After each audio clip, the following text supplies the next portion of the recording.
कल के विषय में कोई प्रश्न है?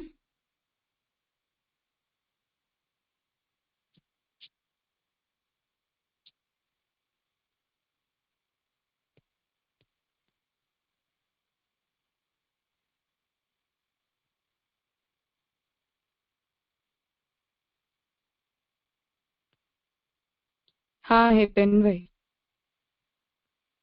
हाँ, धन्यवाद प्रणाम राजा। कल जो आपने बहुत अच्छी तरह से समझाया था कि मनगढ़ंत सेवा नहीं करनी, और जिस तरह महाप्रभु जी ने, मुसाई जी प्रभु चरणों ने जिस तरह सेवा में जो औचित्यता और ऋतु अनुसार क्रम अनुसार बताया है, पर मूल हमें एक तकलीफ प्रैक्टिकल ये आ रही है कि प्रकार समझने में जो हरेक माने आचार्य घर की प्रणाली जो अलग रहे, हम जे को पूछे तो जे वल्लभ पुष्टि प्रकाश को रिफर करने को कहे, पर वहां में तो ज्यादा उत्सव को क्रम बतायो है, नित्य को क्रम कंपैरेटिवली कम है। वहां में कभी कभी कंफ्यूजन होवे, और फिर ऐसे भी समझ में आवे कि भाई सेवा के प्रकार में यानी क्रम में कोई एक ही प्रणाली को फॉलो करना, तो कंफ्यूजन नहीं होवे माने। तो वहां में कैसे करे राजा ऐसे?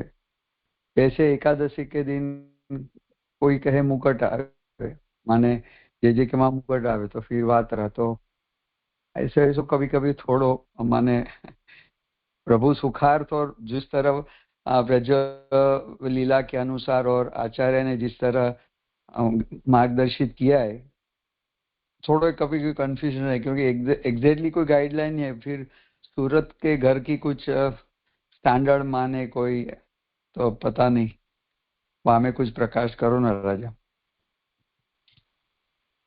दो तीन बातें हैं इसमें। पुराने समय के अंदर गुरु घर की जो सेवा परंपरा है उसका अनुसरण इसलिए किया जाता था। दोनों बात थी उसमें। एक बात तो ये है कि हम जिनसे हमने दीक्षा ली है उन्हीं से हम सेवा सीखते हैं, वही हमें प्रभु भी पधरा कर देते हैं, इसलिए वो उनके द्वारा भी भावित होते हैं। ऐसा भाव रखते हुए उन्हीं की परंपरा, उन्हीं के क्रम को हम फॉलो किया करते थे, क्योंकि वो भी, उन्होंने जो भी हमारे गुरु हैं, उन्होंने क्योंकि हमें ठाकुर जी पधरा कर दिए हैं, तो उनके भी मन में ये होता है कि ये हमारे हैं। अर्थात शिष्य को भी अपने सेवे में ममत्व होता है और गुरु को भी अपने द्वारा पधराए गए सेवे स्वरूप में ममत्व होता है कि ये जो है वो मेरे हैं, मेरे अपने हैं। जैसे महाप्रभु जी अपने शिष्यों को ये आज्ञा देते थे कि ये मेरे सर्वस्व हैं और मैं इन्हें तुम्हें पधरा रहा हूँ, इन्हें अपना सर्वस्व मानना। तो वो परस्पर ऐसे अच्छे हमारे एक दूसरे के साथ संबंध हो, तो एक दूसरे के सेवे के प्रति भी ये अपने ही हैं ऐसा भाव प्रकट हो जाता है, स्वाभाविक होता है। और वो हमारी ऐसी निकटता बनी रहती है, उसके कारण होता है। हम एक दूसरे से दूर हो जाते हैं और ज्यादा अपना संपर्क नहीं बना रहता है, तो वो छूट भी जाती है। दोनों ही स्थितियां हैं। तो अब ये जो पुराना आचार था उसमें अपने अपने गुरुघर की सेवा प्रणालिका को फॉलो किया करते थे, और उसमें ऐसा भाव नहीं था कि हम किसी की कॉपी कर रहे हैं या कोई एक प्रकार के नियम से हम बंध जा रहे हैं। वो बाद में ऐसा विकृत हो गया कि अब जो लिखा है उससे अलग हम कुछ नहीं कर सकते, या ये जो है वो सिद्धांत वाक्य हो गया। परंतु वो मैनुअल जो है वो केवल इसलिए दिया जाता था ताकि हम ऐसी, जो मैंने कल बातें की कि अब ऐसा मनोरथ किसी के मन में क्यों आया कि हम चीर हरण का मनोरथ करते हैं। अब ऐसा विचार मन में क्यों आए किसी के भी मन में? वो इसलिए आए क्योंकि या तो कभी कहीं देखा हो या कुछ नया करने के बारे में सोचा हो, और ऐसी कोई मन में इच्छा प्रकट हो गई और ऐसी विकृत लीला का अनुभव करने का मन कर गया। तो अब ये जो विचार मन में आ गया है वो हो गया, परंतु यदि कोई व्यक्ति ऐसे बंध कर रहता है तो उसके चित्त में ऐसी वृत्तियां नहीं उत्पन्न होती। वो समझ सकता है कि ये नियम है और इस तरह से अपने को चलना है। तो वो प्रणालिका जो है वो इसलिए लिखी तो केवल अपने रेफरेंस के लिए गई थी, जिन जिन आचार्यों ने लिखी है उसे केवल एक स्मृति के रूप में लिखा था कि आज के दिन हमने ऐसा किया, और उसके अंदर कालांतर में परिवर्तन भी बहुत हुए हैं। जैसे हम भी प्रथम घर से हैं, तो मथुरा देश की प्रणालिका भी प्रथम घर की कही जाती है। नवनीत प्रिय जी की जो प्रणालिका है वो भी प्रथम घर की कही जाती है, और अन्य भी उसके 2-3 वर्जन्स जो हैं वो लेटर पीरियड में, क्योंकि पहले सब ठाकुर जी एक साथ विराजते थे, फिर घर परिवार अलग अलग हो जाते हैं, 2 भाई अलग घरों में रहने लगते हैं, सेवे स्वरूप अलग अलग विराजने लगते हैं, फिर इन चीजों के अंदर भी परिवर्तन आने लगता है। और वो जो भी परिवर्तन आता है वो नेक्स्ट ईयर हमें याद रहे, या ऐसा कुछ हमने इस विशेष उपलक्ष्य में किया था, एक स्मृति मेंटेन करने के लिए, या कुछ बहुत नया और विशेष किया गया हो जो बहुत कम हो पाता हो, ऐसी चीजों को उसके अंदर नोट किया जाता था, जो नोट होते होते सेवा प्रणालिका के रूप में उसे कलेक्टिव फॉर्म प्रदान किया गया। और फिर वो शिष्यों को इसलिए मैनुअल के रूप में देने लगे ताकि उन्हें ये सब बातों को पूछने के लिए किसी के पास जाना ना पड़े और कभी कुछ कंफ्यूजन न बनी रहे। तो वो कोई ऐसा रिजिड सिद्धांत वाक्य नहीं है कि उसमें हम कुछ चेंज नहीं कर सकते, परंतु हाँ, हमें उसमें ये विवेक बनाना चाहिए। न बनता हो तो जो लिखा है उसके अनुसार अगर हम चलते रहते हैं तो अपने भी मन में कॉन्फिडेंस होता है कि सब कुछ सेफ चल रहा है, और गुरु को भी ये कॉन्फिडेंस रहता है कि हाँ, अपने घर में ये सब कुछ ठीक कर रहा होगा, ठाकुर जी प्रसन्नता से विराज रहे होंगे, कोई परिश्रम वाली कोई बात नहीं है। तो ये प्रयोजन है, मेरे कहने का मतलब है, ये रीजन है। जो भी सेवा प्रणालिकाएं लिखी गई हैं उनमें कुछ कुछ परिवर्तन सेवे स्वरूप के कारण होता है। तो ठाड़े स्वरूप जहाँ विराजते हो, या लालन स्वरूप विराजते हो, या अन्य भी स्वरूप से ठाकुर जी विराजते हो, तो वहां स्वरूप की मर्यादा के कारण कुछ वस्त्र श्रृंगार आदि में परिवर्तन होता है। सेवाकर्ता का अपना एक प्रकार का भाव होता है कि हमने इस भाव से ये किया, या हमने अपने सेवे में ऐसा सोचा, या अपने स्वरूप, अपने सेवे स्वरूप के अंदर हमने ऐसी भावना की, या इस उत्सव को या इस मनोरथ का हमने ऐसा भाव सोचा, वगैरह वगैरह। तो वो सब जो परिवर्तन होते हैं उन्हीं के कारण सभी घरों की सेवा प्रणालिकाओं के अंदर परिवर्तन आता है। बाकी मूलतः जो सिद्धांतगत बातें हैं उसके अंदर कोई ऐसा डिफरेंस ऑफ ओपिनियन होने का कोई प्रश्न नहीं है। इसलिए हम परंपरा से यदि कोई एक घर की या परंपरा को या कोई एक प्रकार की मैनुअल को फॉलो करते आए हो तो उसी को हमें कंटिन्यू करना चाहिए। सूरतगढ़ की जो आप बात कर रहे हैं वो इसलिए क्योंकि वहाँ बालकृष्ण सेव्य हैं, तो लालन के स्वरूप संबंधी वस्त्र श्रृंगार का डिस्क्रिप्शन उसमें ज्यादा होता है। मथुरा देश की जो सेवा प्रणालिका है वल्लभ पुष्टि प्रकाश जो है प्रथम घर की, वैसे वो कंबाइंड है, सभी घरों का उसके अंदर है ही मिश्रण, परंतु मूलतः वो मथुरा देश जी के घर की है। तो ठाड़े स्वरूप होने के कारण वहां वस्त्रों का जो डिस्क्रिप्शन आता है वो तदनुसार आता है। खैर रंग से उसको कोई परिवर्तन नहीं है, इसलिए जो भी सेवे विराजते हों उनमें हम तदनुसार कर ही सकते हैं, परंतु बाल भाव का क्रम उसके अंदर कम होता है। इसलिए जिनके वहां लालन विराजते हों उनके मन में ये आता है कि फिर ठाकुर जी टोपी कब धरेंगे। तो ठाड़े स्वरूप जो होते हैं वो जन्माष्टमी के बाद 2-3 दिनों तक, और उष्ण काल में भी कुछ 10-15 दिन, उससे अधिक टोपी के श्रृंगार ठाड़े स्वरूप को धराए नहीं जाते हैं। स्वामी जी भी साथ में विराजते हो तो कम ही धराए जाते हैं, परंतु जो लालन की सेवा करते हैं उनके मन में ऐसा भाव होता है कि वो बाल भाव अगर विशेष प्रकट होता है तो उन्हें वो धराने की ज्यादा इच्छा होने लगती है, जिसका मैनुअल उन्हें प्रोबेबली अपने गुरु घर की प्रणालिका के अंदर प्राप्त न भी हो पाए। तो ऐसे जो ये छोटे मोटे परिवर्तन होते हैं उनके कारण हमारे मन में कंफ्यूजन बना रहता है, परंतु इन बातों को ध्यान में लेते हुए हम अगर उसमें थोड़ा बहुत हेरफेर करते भी हों अपने भाव के अनुसार, खासकर ऋतु के क्रम को ध्यान में लेकर, और उत्सवों के अंदर ऐसे हेरफेर नहीं किए जाते।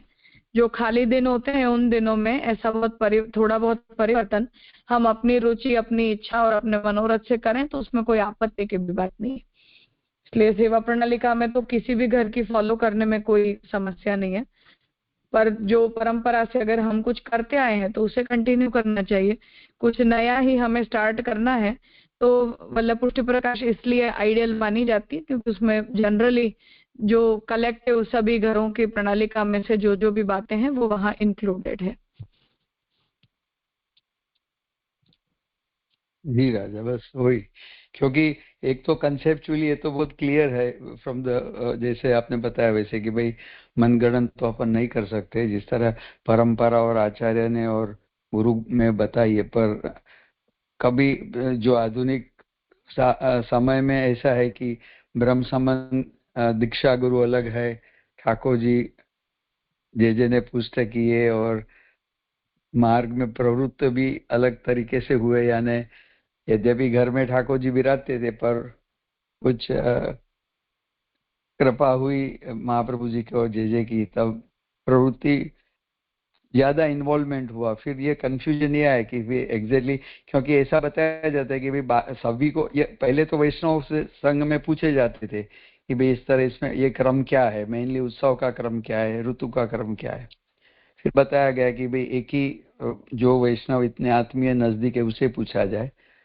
और उसी तरह फिर तो वल्लभ पुष्टि प्रकाश की बात आई, तो उसमें जैसे आपने बताया वो सब पूरे आई मीन सारे आचार्यों के घर की प्रणाली को समन्वय किया हुआ है। तो पर जिस तरह समझ में करते हैं तो ऐसा लगता है कि अरे ठाकुर जी अपने मिस तो नहीं करे ना, कभी चंद्रिका धरनी, कभी टिपारा धरना, कभी मुगट धरना और ये सब।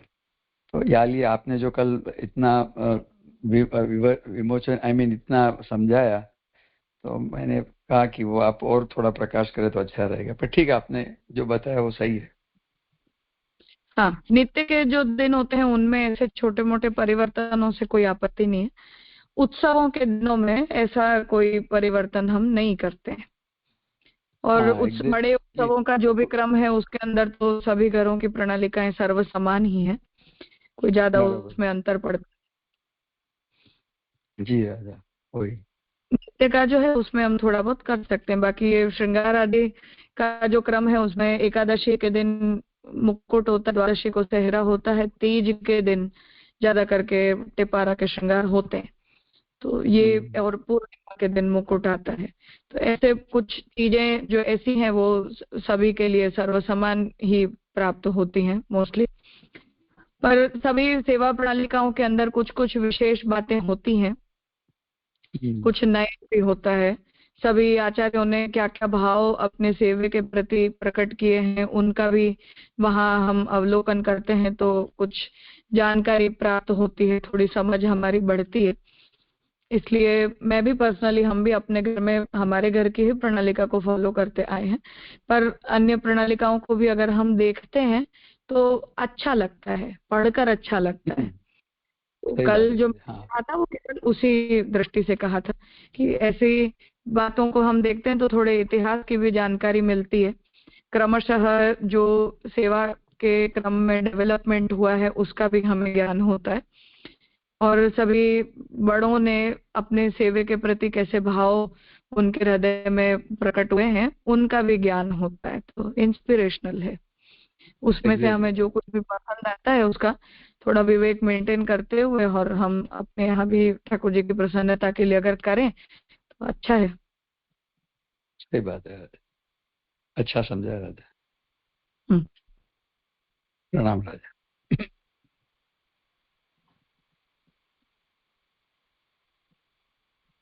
बहुत सूक्ष्म सूक्ष्म बातें उन सेवा प्रणालिकाओं को देखने पर हमारे ध्यान में आती हैं।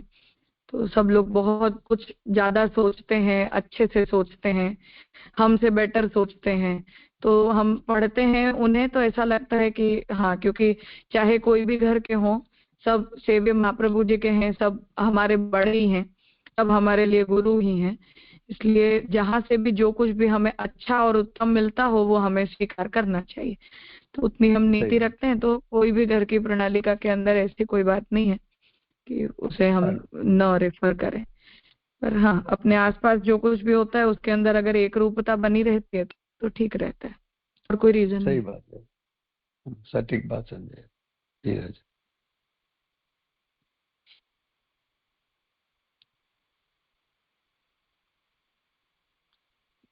और सभी ने एक दूसरों से सीखा भी बहुत कुछ है। तो हम भी, हमारे भी घर की प्रणालिका के अंदर ऐसे क्रमशः जो भी चेंजेस हुए हैं या किसी दिन कुछ नया किया गया है तो उसे नोट किया गया है। तो हम जो कुछ भी नया देखते हैं तो दूसरे आचार्य भी, जैसे वैष्णव भी एक दूसरे के घरों में सेवा के लिए जाते हैं या आते हैं, उसी प्रकार से आचार्य वर्गों में भी ऐसा एक दूसरे के घरों में आना जाना होता है, एक दूसरे से संपर्क होता है। तो सब लोगों को एक दूसरे से प्रेरणा मिलती है कि अच्छा आपके यहाँ ऐसा होता है, हमारे यहाँ नहीं होता है, तो हम ऐसा कुछ कर सकते हैं। तो ये बस ऐसी ही एक प्रभु सुखार्थ उसे देखने की एक टेंडेंसी है केवल। एग्जैक्टली राजा, सच्ची बात है। तो हम एक दूसरे से सामग्री सीखते हैं, वस्त्र सीखते हैं, उसी तरह से और भी चीजें सीखते हैं।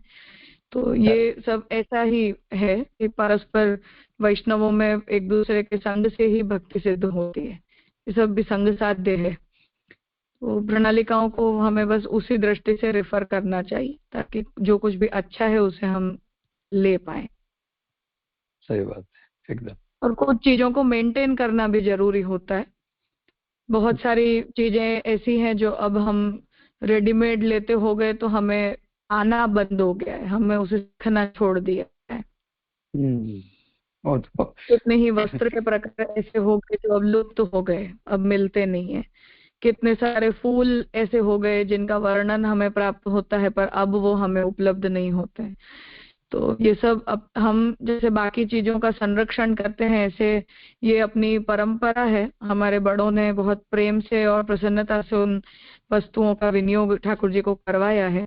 ऐसा नहीं है कि उसके बिना कुछ काम हो जा रहा है या नहीं चल रहा है, परंतु जो कुछ भी हमें परंपरा से इतने लंबे समय से प्राप्त है उसे अगर हम नहीं मेंटेन करेंगे तो कोई बाहर का थोड़ी आएगा उसे मेंटेन करने के लिए। सही बात है।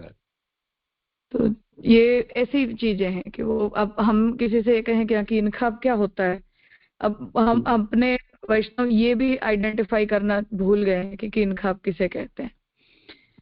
तो सेवा प्रणालिकाओं को हम पढ़ते हैं तो हमें भी, केवल आप लोगों की बात नहीं है, हमें भी ऐसे रंगों का वर्णन आता है, ऐसी वस्त्रों के फैब्रिक्स का वर्णन आता है, ऐसी एम्ब्रॉयडरीज का वर्णन आता है जो अब उपलब्ध ही नहीं होती है। नई होने लग गई है अवेलेबल बहुत कुछ, पर पुरानी जो लिखा हुआ होता है वो क्या है ये हमें पता नहीं चलता है।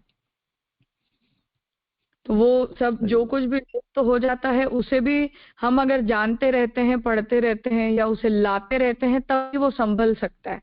और वो हमारा ही है इसीलिए वो संभलता है, कोई और का तो नहीं है। तो वो अगर हमारी परंपरा में से चला जाएगा तो कोई बाहर के लोग थोड़ी उसे पुनर्जीवित करने के लिए कभी आएंगे। अच्छी बात। तो ये ऐसी सब चीजें हैं जिनको ध्यान में लेना जरूरी होता है लॉन्ग टर्म की दृष्टि से। ये शॉर्ट टर्म की चीजें नहीं है, पर हम भविष्य का सोचें तो हम सब ये ग्लोबलाइजेशन के कारण जो कुछ भी हमें नया नया उपलब्ध होने लगता है उसमें बहुत कुछ पुराना है जो पीछे रह जाता है, छूट जाता है। जैसे किसी एक वैष्णव ने आकर मुझसे पूछा था कि लिखा है इसमें जामदानी का साज आता है, जामदानी क्या होती है? अब ये हम भूल गए हैं कि ये जामदानी क्या होती है। पर आप सोच सकते हो कि हमारे पूर्वज गुजरात रह रहे हैं, कच्छ बिल्कुल पश्चिम दिशा में रह रहे हैं, और जामदानी बंगाल और ढाका में बनती है। मतलब भारत की पूर्व दिशा से आप पश्चिम के अंदर उस वस्तु को ला रहे हो, उस जमाने में ला रहे हो। ओहो, क्या बात है।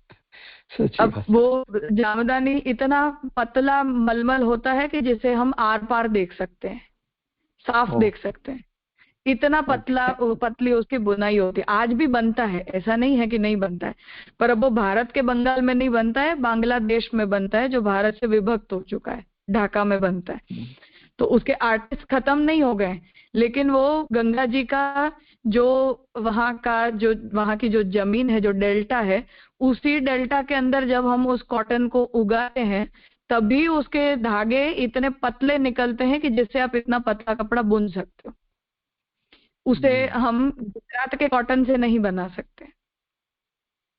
अब जिन्होंने भी ये सूझ लाई है कि हमें जामदानी लानी है, हो सकता है वो किसी प्रवास में गए हो या किसी और ने उन्हें ला कर दी हो, किसी के संपर्क से उन्हें पता चला हो, पर वो ग्लोबलाइजेशन का पीरियड नहीं था जब इतनी आसानी से आप वहां से यहाँ उसे ला सकते हो।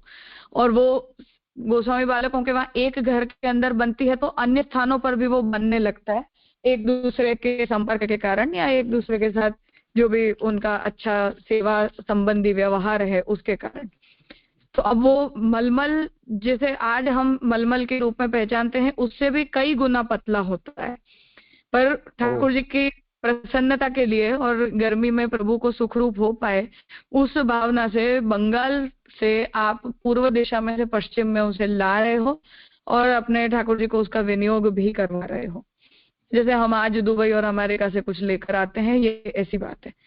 तो अब ये जामदानी क्या होती है, ये अगर हम नहीं इसे संभालेंगे या हम इसे अगर आइडेंटिफाई नहीं करेंगे तो कोई विदेशी आकर तो हमें ये नहीं बताएगा ना कि हाँ जामदानी सुखरूप ठाकुर जी के लिए सुखद होती है, या आपकी प्रणालिका के अंदर अगर उसे लिखा गया है तो आप उसे लाओ और उसका उपयोग करो तो वो ठाकुर जी के अनुरूप होगा, अच्छा होगा। तो ये ऐसी बातें हैं और यही प्रयोजन है कि जिससे हम उस इतिहास को अगर भूलते नहीं हैं तो वो भविष्य में हम उसे प्रोटेक्ट कर सकते हैं, अन्यथा वो चीजें अपने पास से चली जाती है। अच्छी बात है, एकदम सूक्ष्म बातें और इतनी नजाकतता सब में है न। जे ठाकुर जी को स्वरूप इतनो कोमलातीत कोमल है और ठाकुर जी उत्तम चीज के भोगता है, तो जिस तरह आपने बताई तो सचमुच में ऐसो हृदय एकदम पुलकित हो जाए कि क्या बात है। यानी इतना नहीं, हमें मतलब पुष्टि मार्गी होने के नाते इस बात पर बहुत गर्व होना चाहिए, क्योंकि बाहर के भी कितना जो अन्य संप्रदाय के अनुयायी हैं वो भी, मैं दूसरे हीन है या कम है ऐसी बात नहीं है, पर उन्होंने कितनी ही बार ये बात कही है कि आप लोगों के वहां सेवा की जितनी सूक्ष्मता है इतनी हमने और कहीं नहीं देखी। तो ये अपने बड़ों ने उस बात को सोचा है और ठाकुर जी के सुख के लिए सोचा है, उसमें कोई और प्रयोजन नहीं, प्रभु सुखार्थ इन बातों को सोचा है। तो हमें उस लीगेसी को कंटिन्यू करना चाहिए अपनी ही सेवे की प्रसन्नता के लिए, और कोई पर्पस नहीं है इसका। तो इन चीजों को रेफर करना, देखना वो इसीलिए आवश्यक होता है क्योंकि उतना सूक्ष्म विचार जो जितने प्रेम से उन्होंने सोचा है उतना शायद हमारी जनरेशन उतने अच्छे से उन बातों को नहीं सोच पाती है। अच्छी बात है। वो मैनुअल्स को हमने यूजलेस माना या हमने ऐसा समझा कि उससे एक प्रकार की रिजिडिटी आ जाती है। रिजिडिटी आना विकृति है एक प्रकार की, परंतु उसका सदुपयोग करते हमें आना चाहिए। अगर हम उसे ऐसी सूझ के साथ उसका अगर उपयोग करते हैं तो उसमें कोई आपत्ति की बात नहीं। अच्छी बात है एकदम। माने समझते तो इतना मन ऊर्जित हो जाता है और करने के लिए उत्सुक और प्रेरणादायी हो जाता है, पर कुछ जैसे आपने जामदानी का एग्जाम्पल देके बताया तो मर्यादा आ जाती है, समझ में नहीं आए कलर में या वस्त्र में या कभी कभी आभरण में ऑल्सो, तो फिर क्या करना हो। कभी ऐसा मन हो जाए कि नहीं चलो या प्रकार ठाकुर जी को अंगीकार करावे तो कितनी मजा आ जाए, पर जो अंडरस्टैंडिंग की और अवेलेबिलिटी की जो कभी कभी मर्यादा, यद्यपि आपने बताया कि पहले से ज्यादा कुछ नई नई चीजें आ गई, पर अभी वहां में फिर ऐसा कंफ्यूजन हो कि या को कर सके उपयोग या नहीं, थोड़ा कंफ्यूजन आज हो बात। बट आपने बोला कि जिस तरह कुछ विवेक से, और माने बहुत मेजर डिफरेंस नहीं है ऋतु में या फिर उत्सव के क्रम में मुख्यतया, तो छोटो मोटो भाव के अनुसार और ज्यादातर प्रभु सही बात है। सोशल मीडिया इन सब चीजों की दृष्टि से उपयोगी भी बहुत हो गया। बहुत सारी, हम जैसे तुरंत गूगल को अगर आप गूगल करके देखोगे तो आपको जामदानी मिल जाएगी। इसलिए अब ये ऐसी चीजें हो गई कि म्यूजियम पीसेस के रूप में हम उन्हें देख सकते हैं, पहचान सकते हैं। पुराने ऐसी जगहों पर जाते हैं तो अब हमें पता चलता है। तो आप जयपुर म्यूजियम, सिटी पैलेस का जो म्यूजियम है वहां जाकर आप देखोगे तो हम अपने यहाँ वहीं से जो कुछ भी आया है उन वस्त्रों के प्रकार वहां वो राजा महाराजाओं के कपड़ों में हमें दिखते हैं, और हमें ये पता चलता है कि अब हमें लहरिया जितना भी मिलता है वो उतना बारीक नहीं रहा जितना वहां के कपड़ों के अंदर हमें देखने मिलता है। तो पहले ऐसा होता होगा, अब ऐसा नहीं हो रहा है, या कहीं हो रहा है तो हमें उसे ढूंढना चाहिए। बस ऐसे ही कुछ एक सूझ जो है वो उन चीजों को पढ़ने से हमारे अंदर डेवलप होती है, जो बिना देखे पढ़े हमारे मन में ये विचार नहीं आता है, स्वाभाविक ही नहीं आता है, क्योंकि अब हम ऐसे कपड़े नहीं पहनते हैं, हम उस प्रकार के मटेरियल का उपयोग नहीं करते हैं, या हमारे आसपास के लोग ऐसा यूज करना छोड़ दिया है उस वजह से। और बंगाल में वो जामदानी बनाई ही इसलिए गई थी क्योंकि वहां का मौसम बहुत ज्यादा गर्म होता है। तो हम भी जितना मोटा भी कॉटन पहनते हैं उतना भी मोटा कॉटन बंगाल के मौसम में पहना नहीं जा सकता है। तो वो वहां के ऋतु के अनुसार उस मटेरियल को डेवलप किया गया था, इसीलिए उसकी जो रुई है वो भी केवल गंगा जी के डेल्टा में ही बन सकती है और कहीं बन भी नहीं सकती, तो एक्सक्लूसिव है। तो जो महाप्रभु जी आज्ञा करते हैं कि उत्तम का समर्पण हमें करना चाहिए, तो जो कुछ भी हम एक्सक्लूसिव कुछ भी हम लाते हैं तो उसमें हमें उत्तमता का बोध होता है। पूरी दुनिया जिसका उपयोग करती है उसके अंदर ऐसी एक्सक्लूसिविटी फील नहीं होती है। सच्ची बात है। मजा आ गया। तो ये इसीलिए इन चीजों को देखना आवश्यक होता है। रिजिडिटी हमारे मन में डेफिनेटली नहीं आनी चाहिए, वो उसका विकृत स्वरूप भी हमने देखा ही है कि वो लिखा होता है, इसलिए हम बहुत कुछ उसे आर्टिफिशियली करने की कोशिश करने लग जाते हैं। अभी मैंने रिसेंटली देखा था, कोई पुष्टि मार्गी एक व्यापारी है, उसने कली का हार, लेकिन वो कपड़ों के बने हुए कलियों का हार। अब कली का हार ठाकुर जी को धराना चाहिए, पर वो हवा आर पार होती है उसमें से, इसलिए हम धराते हैं। फूल का स्पर्श सुखद होता है इसलिए हम धराते हैं, पर फैब्रिक को ग्लू से आप एक शेप के ऊपर चिपका कर और उसे आप सफेद कलर की कलियों का हार बना के नियम में लिखा है इसलिए ठाकुर जी को धरा, तो उसका कोई सेंस नहीं है। लेकिन वो एक सोशल मीडिया एडवर्टाइजमेंट को देखकर हम उसे खरीदने के लिए इंस्पायर हो जाते हैं कि चलो हम असली कली का हार नहीं बना सकते तो ये बसा कर रखते हैं और इसे हम धरा देंगे रोज। हमें देखने में अच्छा लगता है लेकिन उसके अंदर न तो कोई सुखोपचार का एलिमेंट है और न ही उसके अंदर जो है वो कोई ठाकुर जी की उसमें कोई प्रसन्नता है, केवल शोबाजी है। पर हम एक बार देखते हैं तो हमारे मन में ऐसा विचार आ जरूर जाता है कि चलो ले लेते हैं। रोज ऐसा नहीं बनता है तो हमें से, लेकिन हमें ये नहीं होता है कि कोई बात नहीं, पूरी गर्मी में एक बार ही सही, लेकिन हम कली का हार सीख कर और सिद्ध करके धराएंगे। रोज नहीं करेंगे पर एक बार तो करेंगे। सच्ची बात है एकदम। तो वो उल्टी इंस्पिरेशन नहीं डेवलप होती है, ऐसी नकली चीजों को खरीदने का इंस्पिरेशन हमारे मन में पहले आ जाता है। तो ये सब चीजें थोड़ी प्रॉब्लमेटिक हैं, जिन पर थोड़ा अपना विवेक रखकर और इसका विचार करना चाहिए। ये ऐसी बातें नहीं है कि कोई व्यक्ति आपको रोज रोज या किसी को भी रोज रोज बता सके, लेकिन हमें स्वयं अपनी बुद्धि का उपयोग करना चाहिए इन चीजों में। सही बात है एकदम। आनंद आ गया राजा। मनीषा शाह, कहिए। हाँ, दंडवत प्रणाम राजा। जस्ट आपने अभी समझाया ना कि ये जो फ्लावर के, जो कपड़े के, कॉटन के जो माला जी आते हैं वो अपन नहीं धरा सकते, पर जैसे हर बार कुछ रियल फ्लावर अवेलेबल ना हो तो उसको भाव के तरीके से भी नहीं धरा सकते हैं क्या? नहीं, उसका कपड़ा कितना कड़क आता है, आपने कभी टच करके देखा है? जी राजा, देखा है, इसीलिए क्वेश्चन हुआ और इसीलिए पूछ रही हूँ कि हाँ, समझो वो मेरे यहाँ हर अवरकंडी का बार। मटेरियल होता है, आर किया हुआ कॉटन होता है, उसका स्पर्श बिल्कुल भी अच्छा नहीं होता है। तो जैसे राजा हर बार फ्लावर अवेलेबल ना हो, समझो मेरे यहाँ बहुत कम कभी हाँ, कभी आते, रेशम के कभी पवित्र अच्छा ऑप्शन है उसके लिए। जी राजा, तो अगर वो फ्लावर ना मिले तो पवित्रा का भाव कर, पवित्रा को माला का भाव करके अपन धरे, ऐसा है ना? हाँ, गादी की जो मालाओं का ये डेवलपमेंट है वो भी इसीलिए हुआ है। तो मोती की माला भी उसी भाव से धर सकते हैं, रेशम का पवित्रा भी धर सकते हैं, वही अच्छे विकल्प हैं। वो कपड़ा तो बिल्कुल भी सुखद नहीं होता है, इसलिए ऐसी वस्तुओं का हमें उपयोग नहीं करना चाहिए। जी राजा, दंडवत प्रणाम।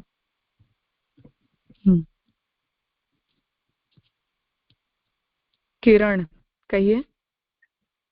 दंडवत प्रणाम जय जय। जैसे आपने बताया कि ठाकुर जी के सुख के लिए हम जैसे जो भी श्रृंगार और वस्त्र धरे वो ठाकुर जी को सुख पहुंचे वैसे धरने चाहिए। तो आज जो बाजार में माला जी और सब मिलते वो तो उनमें तो प्लास्टिक के ही मोती होते, तो वो ठाकुर जी को कैसे धरे तो उनको श्रम तो नहीं होगा ना? ज्यादा अच्छी बात नहीं है। तो अब उसके लिए हम क्या रियल कर फॉल रहे हैं? असली मोती ना सही, परंतु कम से कम कल्चर्ड पर्ल तक भी हम चले जाएं तब भी अच्छा है। प्लास्टिक जो है वो ठाकुर जी के सीधे स्पर्श में आए या ठाकुर जी के ज्यादा करीब आए वो हितावह नहीं है। बहुत सारी तरीके से उसके अंदर दोष हैं, कुछ थोड़ा रिसाइकल होता रहता है इसलिए अपवित्र होता है, ये भी उसका मुख्य प्रयोजन कारण है जिससे हम उसे अवॉइड करते हैं।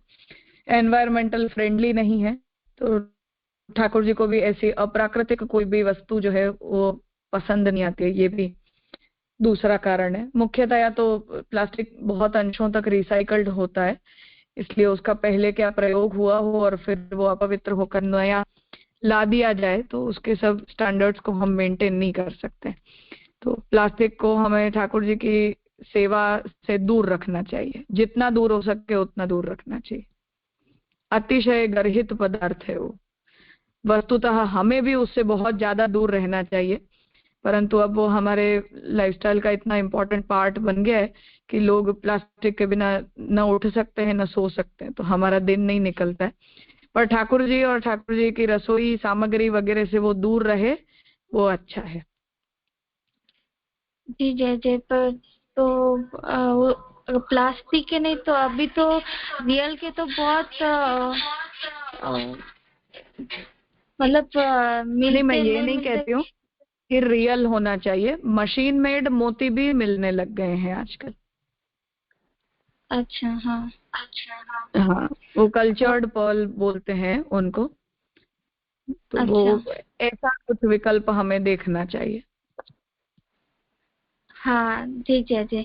और हमारे घर पे कोई प्रसंग हो और जैसे उष्ण काल की ऋतु हो तो ठाकुर जी के लिए हम उत्सव करें थोड़े दिन पहले, तो उनके सुखी विचार के लिए हमें जैसे हम बड़े उत्सव में श्रृंगार जैसे धरते वैसे धरना चाहिए या फिर नॉर्मल जैसे उष्ण काल में ही धरते वैसे ही धरना चाहिए?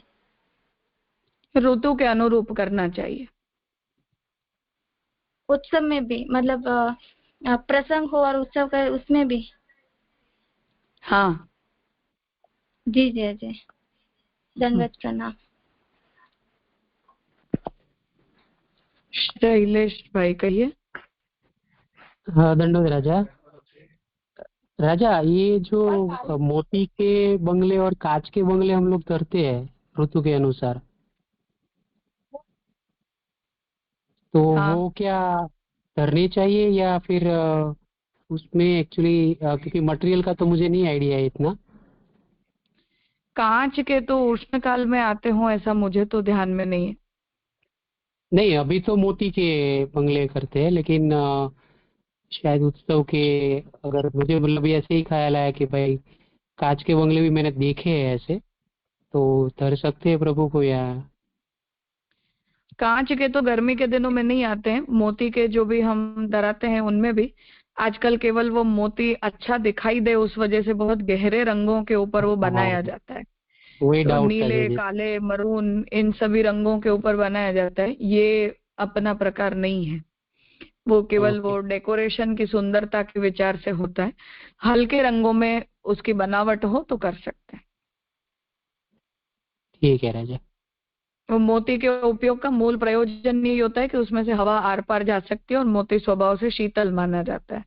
चांदी और मोती ये दोनों, चांदी धातु में ठंडी धातु मानी जाती है और मोती में से भी हवा का आना जाना जो है वो बना रहता है, इसलिए उनका प्रयोग हम इस ऋतु के अंदर करते हैं। तो गहरे रंगों के ऊपर उसका निर्माण किया गया हो ऐसी वस्तुएं या अपनी परंपरा में नहीं है। तो गहरे रंगों के ऊपर जो मोती के बंगले होते हैं वो दिवाली के दिनों में उनका उपयोग किया जाता है हटरी के रूप में, पर जी राजा। अभी के दिनों में मोती की सजावट जो कुछ भी हम करें उन्हें हमें हल्के रंगों के ऊपर अगर किया गया तो उसका उपयोग कर सकते। ठीक है राजा, धन्यवाद। ठीक है, ठीक है। तो आज थोड़ा विलंब हो गया है, आज यहाँ रखते हैं। कुछ और होगा तो सोमवार को उसकी चर्चा कर लेंगे।